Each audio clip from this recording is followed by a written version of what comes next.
Good morning, everyone.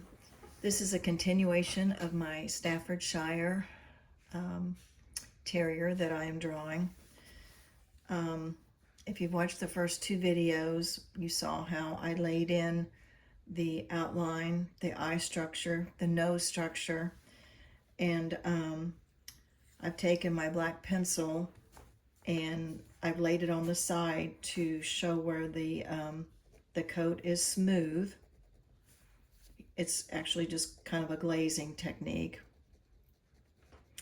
And then I have taken my cotton bud, and where that coat is really smooth, I've just pushed the color into the pastel mat because the pastel mat has some tooth.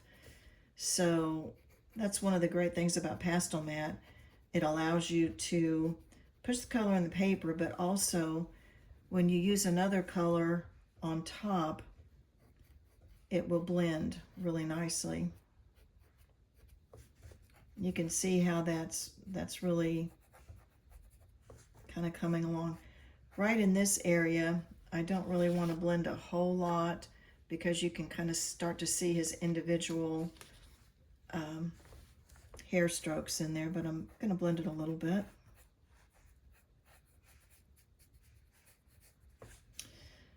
Come up in here. That's pretty soft and smooth and shiny.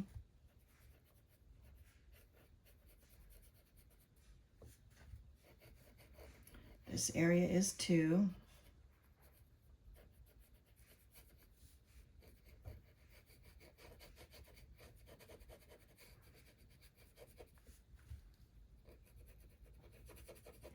Now, if you get into a really small area, such as what is on his ear, you might have to go to the actual blender pencil, which is, I've got a Derwent blender. All it is basically, it's just similar to the cotton bud, only it's got a sharper edge on it. And you can sharpen these. If it starts to get pretty ragged on the end, you can sharpen those with pencil sharpener. But so far with this piece right here, I can use the cotton bud on it just fine. Okay, you can also tell that I have taken my, this is a Pablo, it's Granite Rose number, these are so hard to read, number 493. And I'm going to sharpen it just a little bit more here real quick. Some of the pencils sharpen well and some don't. As you can see, the wood on this is not the best grade for whatever reason, and it's a little bit harder to get that detail. But I don't honestly need a real super sharp for this. I am putting in his highlights as this pink color. And then to actually show the definition of the individual hairs, I will have to go back in very carefully with short, little, pronounced strokes. And always going in the direction of the fur.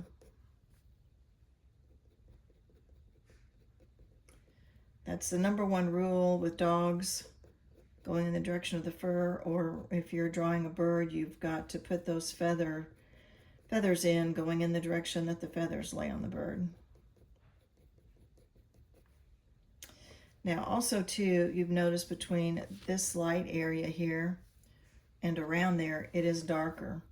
So we're going to have to take our pencil and go back in and layer in a little bit more black in on top of where we've been.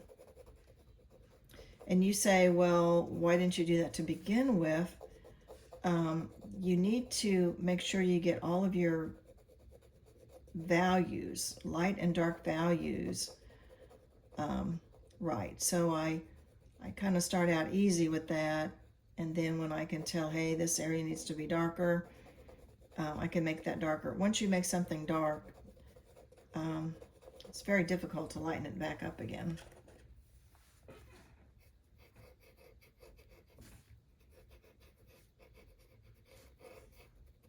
See, that's much more pronounced now, and that helped that out a lot.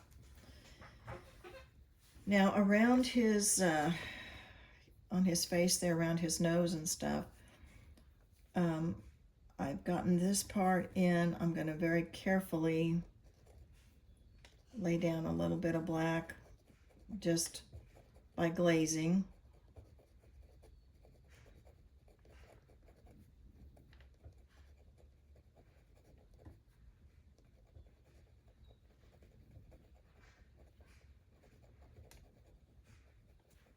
I'll get that spot in, and then I will go ahead and continue to make my pencil strokes up to this area because the pencil is more defined. The hairs are more defined. And then on this part up here, can't really see the individual hairs so much. So there again, I'm just going to go in and glaze that.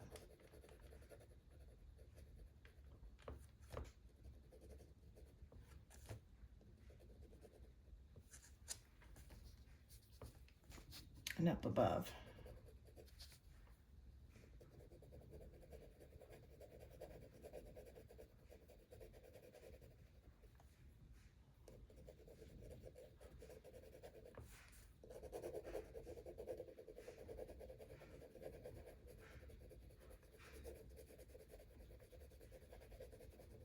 Now I don't want this pink to be just like a straight line up in there.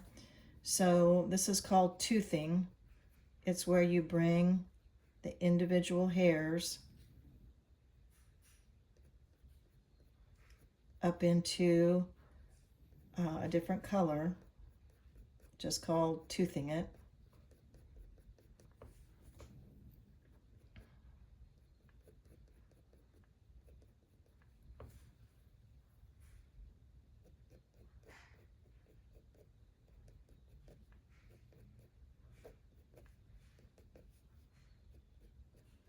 It makes it look much more natural to do this.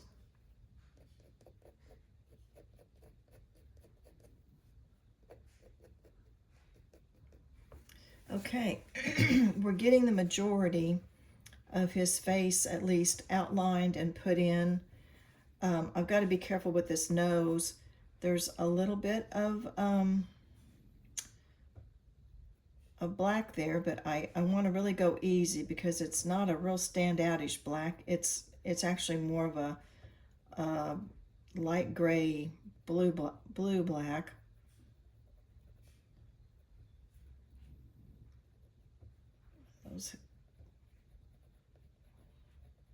So again, going in the direction that those hairs are formed. But instead of using pink in here, I'm going to actually use a stark white because this on his nose, it's really, really white. And I want it to stay with that color on there. So go ahead and blend on your black areas that are pretty smooth looking coat. Take your pencil where it's really dark, a lot darker, and go ahead and go in over that a second time into those really dark areas. Fill it in, and then we might even take a different color pencil here. I'll experiment a little bit. Maybe my indigo blue, my dark blue in some places. On photographs, when you've printed them, it's really hard to tell. But you might see, like from this photograph, I see a little bit of a reddish brown in here, right in here. Maybe even a little bit there. So I might use a little dark reddish brown. I'll look through all my pencils and decide. Anyway, go ahead and fill that in and catch up with me, and I'll be back. Thanks for watching.